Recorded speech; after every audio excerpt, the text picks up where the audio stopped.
요새 길가에 있는 자판기들을 보면 참 다양한 것들을 팔고 있습니다. 꽃다발도 팔고 과자도 팔고 아이스크림, 피자, 바나나, 양말, 그리고 고양이까지 점점 진화하고 있는 자판기들. 자판기는 언제 어디서 처음 생겼고 지금까지 어떤 것들을 팔아왔을까요? 자판기에 대한 교양만두 시작합니다.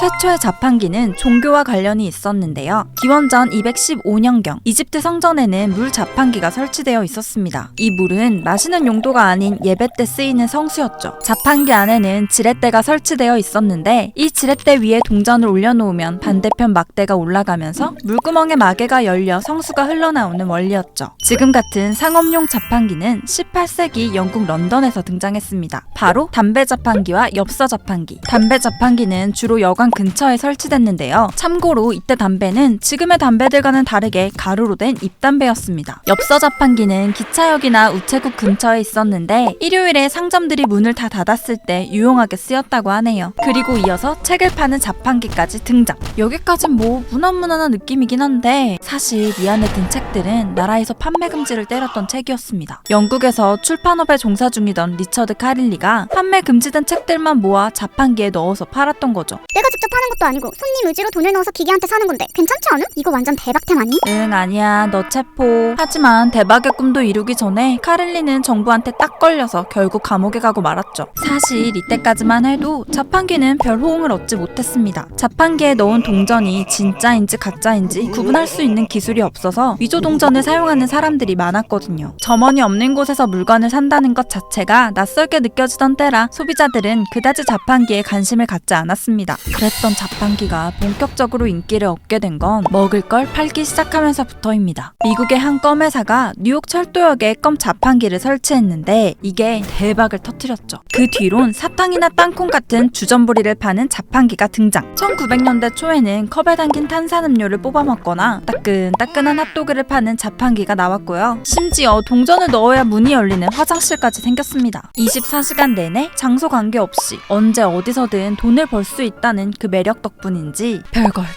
파는 자판기들이 생기기 시작합니다.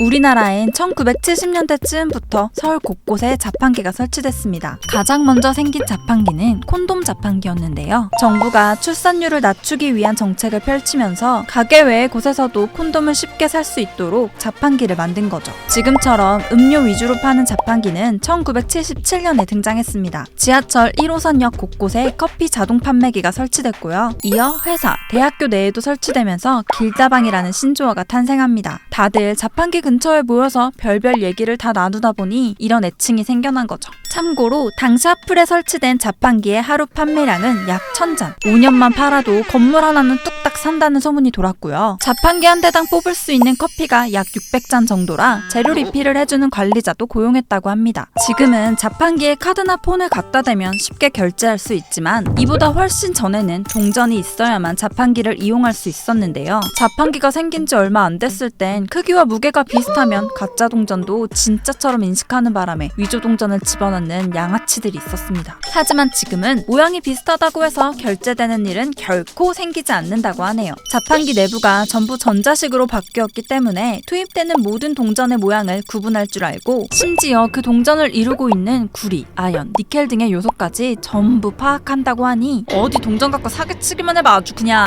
참고로 음료수 자판기에 품절 표시가 떠 있어도 사실 그 음료의 재고 한개는 남아있다고 합니다. 이건 다음 손님을 위한 배려이기도 한데 직원이 자판기에 재고를 채워 넣을 때 이 음료들이 시원해질 때까진 시간이 좀 걸리니까 다음 이용자를 위해 기존의 시원한 음료 한 캔쯤은 미리 킵해두는 거죠.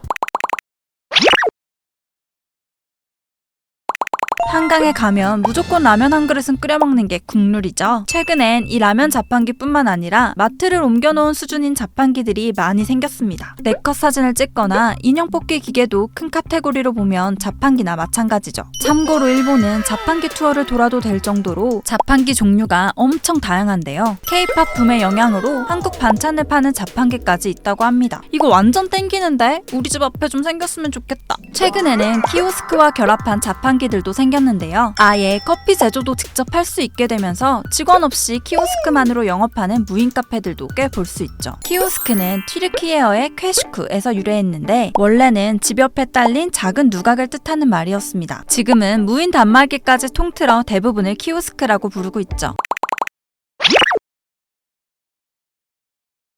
자판기 관리하는 것 정도야 회사 다니면서 투잡 뛸 수 있지 않을까? 자리만 잘 잡으면 금방 부자 되는 거 아니야? 아, 이번 달 카드값만 없었어도 자판기 한 대 바로 지르는 건데 딱 100원이 모자라서 못하겠네요. 아쉽게도. 암튼 언젠가 자판기 사업 시작하게 되면 가장 먼저 우리 전반이들한테 음료 전부 쏘겠습니다. 감사합니다. 교양만두였습니다.